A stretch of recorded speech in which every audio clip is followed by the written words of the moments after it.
नमस्कार दोस्तों, कैसे हैं आप लोग। उम्मीद है आप सभी अच्छे होंगे। उपराष्ट्रपति चुनाव में अमित शाह ने जिस तरह से एनडीए के सांसदों को डराया धमकाया, बिहार चुनाव आते आते सारा भौकाल खत्म होता हुआ दिखाई दे रहा है, सारा डर जाता हुआ दिख रहा है। क्योंकि एक तरफ तो हड़कंप मचा हुआ है, भगदड़ मची हुई है, इस्तीफों का दौर चल रहा है, तो दूसरी तरफ एक एनडीए का सर्वे, इंटरनल सर्वे हुआ है जिसमें हार साफ तौर से दिखाई दे रही है भारतीय जनता पार्टी के और उसके गठबंधन की, जिसके बाद से अमित शाह किस तरह से पलटी मारते हुए दिख रहे हैं। करेंगे बात। प्रियंका मेरी सहयोगी मेरे साथ जुड़ी हैं। प्रियंका, बहुत बहुत स्वागत है आपका।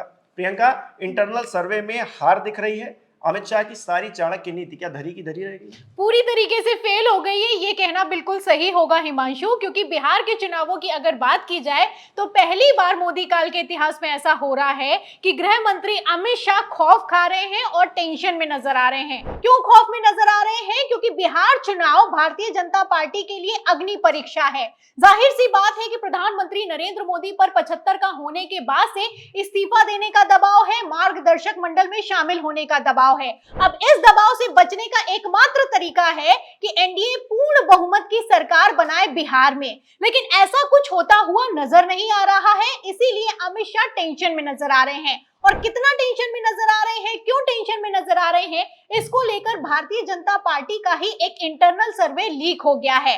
आपको बता दें हिमांशु, बीजेपी के ही इंटरनल सर्वे में एनडीए का सुपड़ा साफ हो गया है, तो अमित शाह की हालत खराब हो गई है। ऐसा पहली बार हुआ है कि भारतीय जनता पार्टी ने इंटरनल सर्वे किया है और उसी में बीजेपी बुरी तरीके से हार गई है। जब बीजेपी अपने ही सर्वे में हार गई है तो बिहार के चुनावों में एनडीए का क्या होने वाला है आप अंदाजा लगा सकते हैं। आपको बता दें कि अमित शाह की हालत खराब है। जब से सर्वे निकलकर सामने आया है, इतनी हालत खराब हो गई अमित शाह की कि अमित शाह ने जो टारगेट तय किया था उसको तक घटा दिया है। आपको बता दें हिमांशु, पहले तो बिहार जब पहुंचे अमित शाह तो उन्होंने दावा किया कि एनडीए को 225 सीटें आएंगी, लेकिन अब इस टारगेट को घटाकर 160 कर दिया गया है। मतलब जाहिर सी बात है कि चाणक्य ने भी स्थिति को भांप लिया है, इसीलिए अपने ही बयानों से पलटी मार दी है। कहना है कि 160 सीटें आएंगी। फिलहाल 160 सीटें आएंगी भी या नहीं आएंगी, इसको लेकर भी सवाल या निशान है, क्योंकि अमित शाह की ही कोई सुनने के लिए तैयार नहीं है। आपको बता दें हिमांशु, ऐसा पहली बार हो रहा है कि गृह मंत्री अमित शाह बिहार जाते हैं गुटबाजी को कंट्रोल करने के लिए, लेकिन गुटबाजी अपने चरम पर चल रही है। बवाल तो इस बात को लेकर खड़ा हो गया है कि अमित शाह जब डैमेज कंट्रोल करने के लिए बिहार पहुंचे तो 4 बार के बीजेपी के विधायक ने इस्तीफा दे मारा है और वही बीजेपी का पूर्व विधायक जाकर जन स्वराज पार्टी में शामिल हो गया है। अब इन खबरों से आप अंदाजा लगा सकते हैं कि किस तरीके से प्रशांत किशोर के दावों ने और राहुल गांधी की वोट अधिकार यात्रा ने पूरा का पूरा माहौल सेट कर दिया है। फिलहाल कितना माहौल सेट कर दिया है, इसके लिए मैं आपको एक लेटेस्ट सर्वे भी दिखा देती हूँ। सर्वे निकलकर सामने आया है। इस सर्वे में साफ दिखाई दे रहा है कि राहुल गांधी ने प्रधानमंत्री नरेंद्र मोदी को पछाड़ दिया है। बिहार में मैं आपको बता दूं, जो नया वोटर है, जेनजी वोटर है, उसने राहुल गांधी को अपनी पहली पसंद बताया है। आप देख सकते हैं कि सर्वे निकलकर सामने आया है और इस सर्वे में साफ दिखाई दे रहा है कि राहुल गांधी को 47%, वहीं नरेंद्र मोदी को महज 39% युवा पसंद करते हैं। मतलब साफ है कि युवाओं के विरोध ने बिहार के चुनावों को भी पलट कर रख दिया है। किस तरीके से लद्दाख से लेकर हिमाचल प्रदेश, मणिपुर और अब बिहार के भी हालात खराब होते हुए नजर आ रहे हैं। आपको बता दें हिमांशु, अमित शाह गए तो थे सीट शेयरिंग का फॉर्मूला तय करने के लिए बिहार, लेकिन बिहार में इतना तगड़ा विरोध हो गया कि कहने लगे कि दशहरे के बाद सीट शेयरिंग तय होगी। लेकिन फिलहाल दशहरे के ही दिन जब जेडीयू के मौजूदा विधायक ने इस्तीफा दे दिया है तो तहलका मच गया है। एक तरफ इस्तीफे के बाद से नीतीश कुमार फुल फॉर्म में आ गए हैं, नीतीश कुमार ने मीटिंग बुलाई है और सारे के सारे उम्मीदवारों को अपने आवास पर तलब कर लिया है। वहीं दूसरी तरफ गृह मंत्री अमित शाह ने भी अपने आवास पर मीटिंग बुलाई है। दिल्ली में हाई लेवल मीटिंग हुई है और इस मीटिंग में सीट शेयरिंग को लेकर बातचीत हुई है। अब इससे आप अंदाजा लगा सकते हैं कि अमित शाह को समझ में आ गया है कि बिहार जाने से बात नहीं बनेगी, अब दिल्ली में मीटिंग हो रही है।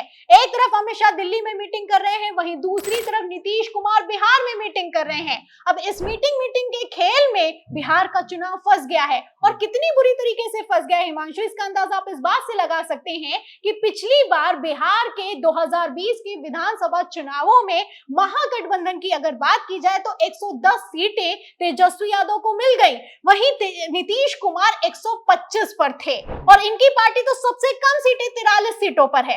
इससे आप अंदाजा लगा सकते हैं कि जेडीयू का भविष्य खतरे में दिखाई दे रहा है। एक तरफ जेडीयू में लगातार सामूहिक इस्तीफों की झड़ी लगी हुई है, वहीं दूसरी तरफ अब नीतीश कुमार के हाथ से बात निकलती हुई दिखाई दे रही है, क्योंकि अगर मुख्यमंत्री के सर्वे की बात की जाए तो नीतीश कुमार तीसरे नंबर पर आ गए हैं। पहले नंबर पर तेजस्वी यादव, दूसरे नंबर पर प्रशांत किशोर और तीसरे नंबर पर नीतीश कुमार। अब इस सर्वे से आप अंदाजा लगा सकते हैं कि मौजूदा मुख्यमंत्री ही तीसरे नंबर पर मौजूद है। अब इसी वोटर के सर्वे से आप अंदाजा लगा सकते हैं, भारतीय जनता पार्टी के इंटरनल सर्वे से अंदाजा लगा सकते हैं कि किस तरीके से बिहार चुनाव बुरी तरीके से फंस गया है। और इतना बुरा फंस गया है कि अब चाणक्य भी इस चुनाव को बचा ले जाएं तो बड़ी बात होगी। जाहिर तौर पर प्रियंका, चुनाव तो फंसता हुआ दिखाई दे रहा है, लेकिन बिहार का चुनाव फंसा, नीतीश कुमार की कुर्सी गई तो मोदी जी की कुर्सी भी खतरे में आ जाएगी। इस बात की चर्चा भी तेज, बिल्कुल तेज है और इतनी तेज है कि साफ दिखाई दे रहा है कि नायडू से लेकर नीतीश कुमार और तो और अन्य घटक दल भी नवंबर का इंतजार कर रहे हैं, क्योंकि नवंबर में अगर नीतीश कुमार की कुर्सी गई तो सूत्रों के हवाले से वरिष्ठ पत्रकारों से लेकर राजनीतिक विश्लेषकों ने दावा किया है कि सिर्फ नीतीश कुमार की कुर्सी नहीं जाने वाली है, प्रधानमंत्री नरेंद्र मोदी की कुर्सी को भी खतरा होने वाला है। क्योंकि किस तरीके से बहुमत की सरकार में मोदी शाह ने मनमानी चलाई और भारतीय जनता पार्टी के दिग्गज नेताओं को मार्गदर्शक मंडल में शामिल कर दिया, ये किसी से छुपा हुआ नहीं है। अब जब प्रधानमंत्री नरेंद्र मोदी खुद 75 के हो गए हैं तो नियम पलटते हुए नजर आ रहे हैं। फिलहाल अब नियम पलटने से कुछ नहीं होगा, अब मोदी जी को खुद को साबित करना होगा और इसे साबित करने के लिए बिहार चुनाव सबसे बड़ी रणभूमि होने वाला है। इसीलिए बिहार चुनाव में गृह मंत्री अमित शाह ने अपनी पूरी ताकत लगा दी है। एक तरफ अमित शाह फुल फॉर्म में आए हैं, वहीं दूसरी तरफ मैं आपको बता दूं हिमांशु, हालत तो ये हो गई है बिहार चुनावों की कि बीजेपी के ही दिग्गज नेताओं ने बगावत कर दी है। कल तक जो बात पर्दे के पीछे होती थी अब वो खुलकर सबके सामने आ गई है। मतलब जो पूर्व केंद्रीय मंत्री हैं, बीजेपी के दिग्गज नेता हैं, उनके बयान निकलकर सामने आ रहे हैं। आरके सिंह से लेकर अश्विनी चौबे बोले हैं कि सम्राट चौधरी को सफाई देनी चाहिए और अगर सफाई नहीं देते हैं तो इस्तीफा दे देना चाहिए। तो ये अपने आप में बहुत बड़े बयान हैं। एक तरफ नीतीश कुमार जो कि एनडीए के घटक दल हैं, जेडीयू के नेता हैं, उन्होंने चुप्पी साध रखी है, लेकिन वहीं दूसरी तरफ भारतीय जनता पार्टी के ही नेता अपने ही नेता के खिलाफ बोल रहे हैं। इससे आप अंदाजा लगा सकते हैं कि कितनी गुटबाजी अपने चरम पर है। फिलहाल इस गुटबाजी को कंट्रोल करने के लिए गृह मंत्री अमित शाह ने स्पेशल 45 की टीम बनाई है और इस टीम में बड़े बड़े दिग्गज नेताओं को शामिल किया गया है।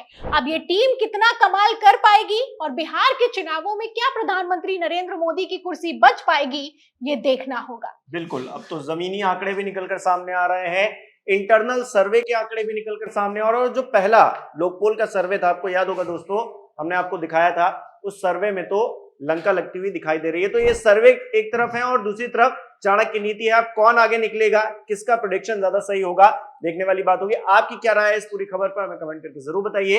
इस वीडियो को लाइक कीजिए, शेयर कीजिए और हमारे चैनल को सब्सक्राइब नहीं किया है तो वो भी जरूर कीजिए।